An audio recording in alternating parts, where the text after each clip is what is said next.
जय माता दी, जय माँ शीतला देवी। मैं ये बताना चाहती हूँ कि जिन लोगों को ऐसा लगता है कि हम मंत्र जाप कर रहे हैं, हम मंत्र जाप के द्वारा सिर्फ पॉजिटिव शक्तियाँ आएंगी और सिर्फ सात्विक शक्तियाँ आएंगी, तो ये आप गलती कर रहे हो। ठीक है, आप लोग अगर मंत्र जाप बिना गुरु के कर रहे हो तो आप बहुत ज़्यादा रिस्क लेवल पे हो। और अगर आप किसी गुरु के सानिध्य में हो, मैं ये नहीं कह रही हूँ कि गुरु दीक्षा ले लो, मैं ये कह रही हूँ कि गुरु के सानिध्य में हो, मतलब गुरु की नज़र है आपके ऊपर, देख रेख है आपके ऊपर और आपका कांटेक्ट है आपके गुरु से। ठीक है, तो वो उनका धर्म बन जाता है कि मेरे पास कोई बच्चा आया, अगर उसके साथ कुछ नेगेटिविटी है तो वो आपको बाहर निकाल देते हैं या उनकी शक्तियाँ सपने में आकर आपको बता देती हैं।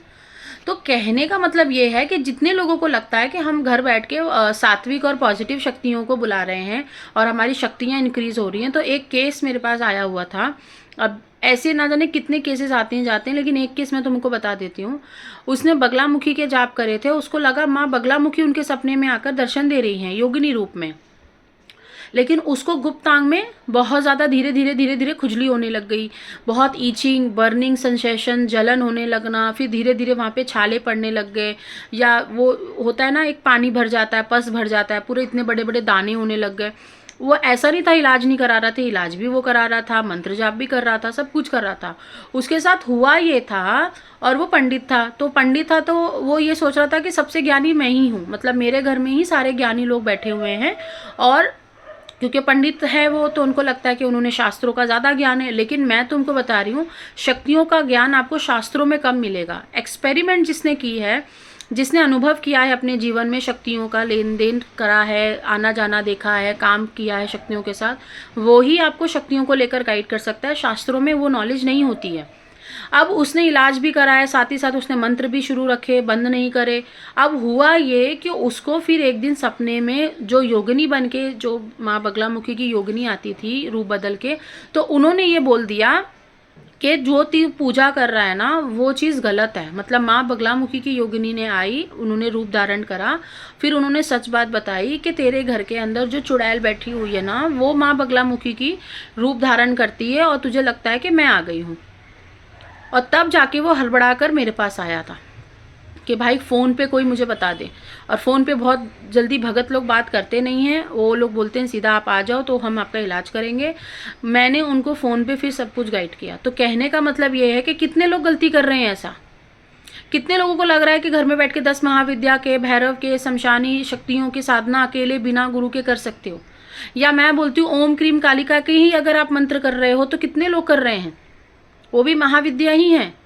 उनको तुम लोग को लगता है छोटा मोटा मंत्र है, नरवाण मंत्र छोटा मोटा मंत्र है, शक्तियाँ ही तो आएंगी, हमारे घर का काम होगा। अरे शक्तियाँ घर का काम करने नहीं आती भाई, शक्तियाँ पैसा कमाना नहीं सिखाती, वो आपके टैलेंट होता है, आपके गुरु का टैलेंट होता है। कितने लोग आते हैं जाते हैं लाइफ में, तुम्हारे किसके ऊपर क्या शक्ति है, नेगेटिविटी है, भूत प्रेत है, कुछ भी है, तुम नंगी तलवार की तरह हो, तुम्हारे ऊपर कोई भी आकर चिपक जाता है, फिर तुम्हारी तबीयत गड़बड़ होने लगती है, अच्छा खासा बिजनेस तुम्हारा बंद होने लग जाता है, जबकि ना कोई तंत्र क्रिया करी है किसने, तुम्हारी रात की नींद उड़ जाती है, बेचैनी रहती है, पूजा पाठ जो करते थे वो भी तुमने छोड़ डाला। तो इस चीज़ को जो भी लोग लगते, जिसलिए मैं बोलती हूँ कि हर किसी के बस का नहीं है। अगर आप ये सोच रहे हो कि मैं दूसरों के लिए साधना करूं, तो आप क्या सक्षम हो अभी? या तो तुम अपने गुरु खुद बन जाओ, तो तुम्हें चीज़ें सब कुछ दिखाई देंगी, तुम्हारे आसपास में कौन आ रहा है, कौन जा रहा है, कौन सी एंटिटी आ रही है, क्या कर रही है, कुछ नुकसान हो रहा है तो तुम देख सको, जांच पड़ताल कर सको अपने घर की। वो तक तो तुमने सीखा नहीं, ये सब तुमको आया नहीं। ये तो पहला पड़ाव होता है ना, ये तो बेसिक पड़ाव होता है हर एक गुरु का। ये जब तुम्हें नहीं आ रहा है तो तुम तरह तरह की साधनाएं कैसे कर सकते हो? या तुम्हारे बिना गुरु के या बिना गुरु के सानिध्य के मत करो, नाम जाप करो, प्रभु का नाम लो, देवी देवताओं का नाम लो, नाम जाप करो। मंत्र बार बार बदलने से कुछ नहीं होता। तो कहने का मतलब ये है कि पॉजिटिव शक्तियाँ भी आती हैं, सात्विक शक्तियाँ आती हैं, तामसिक शक्तियाँ आती हैं, नेगेटिव शक्तियाँ आती हैं, लेकिन कौन पता करेगा कि कौन सी शक्ति आई है? क्या अगर आपके पास कोई है पता करवाने वाला, उसको पता करवाओ और उसके बाद फिर पूजा करो। लेकिन फिर भी मैं आपको कुछ संकेत बता देती हूँ। मान लो आप मंत्र जाप करना आपने आज से शुरू किया और करते करते करते 3 महीने से 6 महीने के बीच में आपको गड़बड़ी लग रही है अपने लाइफ में, तो आपको चेकिंग करानी चाहिए अगर आपके गुरु नहीं है तो। और अगर आपके पास गुरु है या कोई इंसान है तो उनसे सलाह मशवरा लो कि साधना को हम कैसे करें, जिसके वजह से अगर नेगेटिविटी भी आ रही है ना या तामसिक शक्तियां भी आ रही हैं तो हमारे और हमारे घर का कुछ ना करे, बुरा कुछ ना करे। कितने लोगों के घर में ऐसा देखा गया है, मैंने खुद चेकिंग करी है पर्सनली, कि घर के जो पितर हैं वो ही प्रेत योनि में हैं, और वो जो प्रेत योनि से जब वो आते हैं अटैक करने के लिए तो आपको देवता भी नहीं बचाते, आपको घर के कुलदेवी देवता भी नहीं बचाते, वो भी पीछे हो जाते। क्यों? क्योंकि आपके घर में किसी ने पितरों को इतनी मान मर्यादा से, इतने चीज़ों से उनको मुक्ति नहीं दिलाई। वो भटक रहे हैं, गुस्से में है, वो तुम्हारा बिगाड़ना चाहते हैं, इसलिए बिगाड़ दिया। एक्सीडेंट होने से बच जाते हो, रोड पर निकलते हो बिल्ली बार बार रास्ता काट देती, कोई जानवर गाड़ी के आके मर जाता है, रोड पे झगड़े झंझट होने शुरू हो जाते हैं, गाली गलौच हो जाती है, मारा मारी हो जाती है, खून निकल जाता है शरीर से। ये सब तुम्हारे घर के प्रेत जो होते हैं, पितृ जो प्रेत बन गए होते हैं, और तुम्हारे घर के बड़े बुजुर्गों ने इनका पिंड दान पुण्य या इनका जो भी रिचुअल्स है। एक तो सब लोगों को सिर्फ 2 ही 3 चीज़ें पता है, एक उनका खाना निकाल दो अमावस्या को, एक उनका पिंडदान कर दो, एक उनका गया में स्नान कर दो, बस यही 2 ही चीज़ दुनिया कर रही है। लेकिन फिर भी मुक्ति नहीं ले रहे हैं पितृ, क्योंकि पितृ का कैटेगरी होता है। अगर कोई शराबी पितृ मरा है ना तुम्हारे घर का, तो वो पूजा पाठ से नहीं जाएगा, उसको जबरदस्ती उसके साथ देवी को बैठा के विदा करना पड़ता है कि हे कुल देवी इसको उठाओ और लेकर जाओ। लेकिन वो आपके बोलने से हो जाएगा? नहीं, वो कोई भगत करेगा तब होगा, या फिर कोई भगत तुमको सिखाए कि तुम कैसे कर सकते हो, तो तुमको उस पर रोज़ प्रैक्टिस करनी पड़ेगी, रोज़ काम करना पड़ेगा, तब जाके तुम उसको काम कर पाओगे।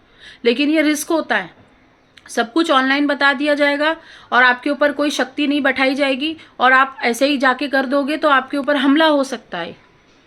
इसलिए जब मैं काउंसलिंग लेती हूँ और मुझे ऐसा कोई फलाना व्यक्ति कहता है कि मुझे ये चीज़ सिखा दो, मेरे घर में इन चीज़ों की गड़बड़ी है और मैं आपसे जुड़ा हूँ और आपसे पूछता रहूँगा, मैं उसको सिखा देती हूँ, उसी दिन सिखा देती हूँ, उसी समय सिखा देती हूँ। और मैं अपनी शक्तियों को भी बोल देती हूँ, माई को भी बोल देती हूँ, बच्चा है तेरा, तू देख लेना, इसको तकलीफ नहीं होनी चाहिए, हमला नहीं होना चाहिए बच्चे के ऊपर। तो उसके ऊपर हमला नहीं होता, फिर वो बड़े बड़े काम करे, लेकिन बस उसका दिल साफ़ होना चाहिए। ऐसा नहीं है कि ख़राब हो। फिर भी मैं तुम्हें बार बार बोल रही हूँ कि मंत्र जाप करने से जिनको लग रहा है कि सब कुछ अच्छा होता है, तो ऐसा नहीं है। तुम्हारे पर कितनी भी बड़ी शक्ति है ना, गुरु का सानिध्य लगता ही है मंत्र जाप में। एक स्टेज ऐसा आ जाता है कि मंत्र जाप करते करते आप थक जाते हो और वहाँ पे रुक जाते हो, ध्यान लगा लगा के थक जाते हो, लेकिन कुछ भी नहीं ध्यान लगता। उस समय गुरु की एंट्री होनी बहुत ज़रूरी है। अब मुंह उठा के किसी भी दरबार में धाम में पहुंच जाओगे, वो मेरी कोई उसकी गारंटी नहीं दे रही मैं, या तुमको भी गारंटी नहीं है कि जिसके धाम में जा रहे वो काम करेगा कि नहीं करेगा अपने लिए। तो तुम्हारा विश्वास वहाँ से डगमगाने लगता है, क्योंकि तुमको एक ही दिन में रिजल्ट चाहिए। तुम्हारे अंदर पेशेंस नहीं है, धैर्य ही नहीं है तुम्हारे अंदर। अभी वही गुरु तुमको बोल दे 3 साल मेरी सेवा कर तो मैं तेरे को सब सिखा दूंगा, तो तुमसे भी कहाँ होने वाला है? तो उसकी भी तो गलती नहीं है ना। तो तुम पहले धैर्य रखो, इज्जत रखो, शक्तियों की वैल्यू करो, देवी देवताओं की वैल्यू करो, और एकदम परंपरा जो भी उनकी होती है उनको निभाओ। घर के कुल देवी देवता जब तक तुम्हारे नहीं मानेंगे, तुम्हारे घर के पितृ जितने भी मरेंगे सारे प्रेत योनि में जाएंगे, क्योंकि घर के कुल देवी देवता का सबसे बड़ा रोल होता है, सबसे बड़ा काम यही होता है कि घर में अकाल मृत्यु का बंद कराना। घर में अकाल मृत्यु का बंद कराना सबसे बड़ा कुल देवी का काम होता है। लेकिन जिसके घर में कुल देवी नहीं, उसके घर में अकाल मृत्यु होती रहती है। क्यों नहीं समझते हो ये चीज़ें? कुल देवी को मना लो, अकाल मृत्यु रुक जाएगी, बीमारी होनी बंद हो जाएगी, घर में बिजनेस जो बंद हो रहे वो शुरू हो जाएंगे वापस से। आप बोलोगे कुल देवी नहीं पता, तो भाई वो पता करो, मेहनत करो। घर में बैठ कर सब कुछ नहीं मिलता है, मेहनत करो। मेहनत करोगे, आने वाले 10 साल 20 साल 30 साल तुम्हारा निखर जाएगा, एकदम शुद्ध हो जाएगा, साफ हो जाएगा, ज़िंदगी तुम्हारी बदल जाएगी। ठीक है, टिल देन बाय, नमस्ते।